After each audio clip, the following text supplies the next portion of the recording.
Y para hablar del tema, saludo a Jorge Cano, investigador del programa de gasto público en México Evalúa. Gracias por la comunicación y bienvenido, Jorge. ¿Qué tal, Elena? Gracias por la invitación. Jorge, desde la transición del Instituto de Salud para el Bienestar al IMSS Bienestar, ¿en qué medida se ha logrado cumplir con el objetivo de reactivar el gasto en salud de los mexicanos que no cuentan con seguridad social? Pues vemos que la transición del INSABI hacia el IMSS Bienestar ha dejado mucho que desear en este primer año de transición, sobre todo porque si bien el IMSS Bienestar tuvo un incremento considerable por ahí de 5,000 millones de pesos, pues el INSABI dejó de gastar una parte mucho mayor, ¿no? Y si vemos el conjunto del gasto de estas dos instituciones, pues en realidad sigue por debajo del promedio del sexenio pasado. Y debido a las fallas estructurales, tanto del INSABI como del IMSS Bienestar, que tienen pues limitantes en cuanto a personal, medicinas, infraestructura, es muy importante que se incremente su gasto, algo que no está pasando. Ahora, dado el escenario que nos describe, su más reciente investigación en México Evalúa alerta que en años recientes se ha institucionalizado la simulación del gasto en salud. ¿En qué aspecto se basa esta afirmación? Pues déjame te explico un poco. Lo que nosotros hicimos fue estar dándole seguimiento al gasto en salud desde la pandemia por obvias razones y veíamos que había un subejercicio muy importante en el gasto mensual de salud. Pero en el mes de diciembre vimos un gran gasto que compensó eso e incluso llevó al gasto programado en salud por encima. Lo mismo sucedió en 2021 y esto nos llamó mucho la atención.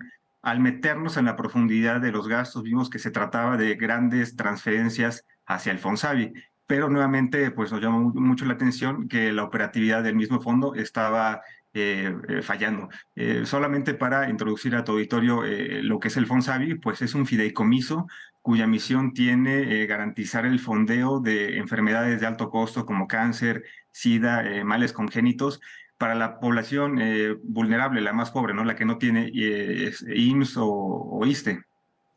Lo que vimos fue que este gasto del Fonsavi en atender las enfermedades desde 2019 empezó a bajar, también su gasto en infraestructura, pero a la par teníamos que estaba recibiendo muchísimo dinero.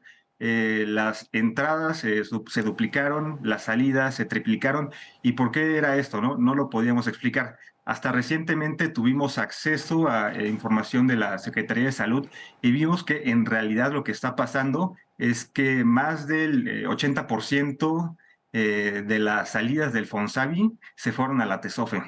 En 2022, el primer semestre del año, vemos que el 95% del gasto del Fonsavi se fue a la TESOFE. Es decir, supuestamente se contabilizó como gasto en salud al momento de llegar desde la Secretaría de Salud al INSABI y después al Fonsavi, pero después salió a la TESOFE, es decir, se perdió la trazabilidad de ese dinero y muy posiblemente se utilizó para otros proyectos que no tenían que ver con salud. En lo cotidiano, Jorge, ¿cómo se traduce una reducción de, por ejemplo, el número de consultas que ustedes también apuntan en esta investigación? Pues sí, efectivamente, lo que nosotros detectamos es que en 2022 el INSABI trae un número de consultas por ahí de 70% menor, un 50 millones menos de consultas de lo que daba en 2018. Y esto pues tiene que ver con dos factores. Evidentemente el tema de la pandemia limitó mucho pues tanto la atención como el interés de las personas de ir a atenderse a los hospitales, pero ya una vez superada la pandemia en 2022 o prácticamente superada, vemos que sigue cayendo el número de atención. Lo más probable es que las personas pues estén dejando de ir a atenderse al INSABI debido a que es complicado tener una cita o porque no les dan las medicinas. Y pues es una situación que tiene causa y efecto en la reducción del gasto, es decir, la calidad de la atención está disminuyendo y la gente está dejando de ir o no encuentra la atención que requiere. Siendo así, ¿de qué factores depende garantizar la atención en salud de las personas sin seguridad social, como se pretendía o cuál era el objetivo en el momento en el que se hace este cambio? Perdón, no escuché la pregunta.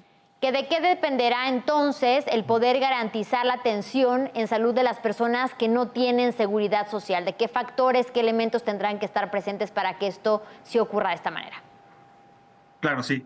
Evidentemente tendrá que ver con un incremento del gasto en salud, pero también sobre la coordinación y la eficiencia del mismo.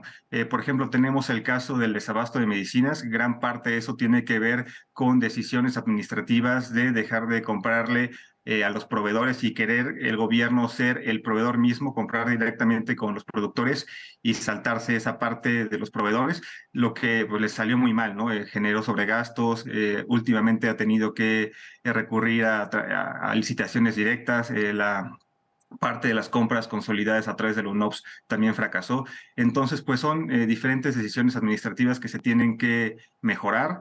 Y en el contexto de la transición del INSABI hacia el IMSS Bienestar, lo que vemos es que no todos los estados han firmado aún este convenio de transición.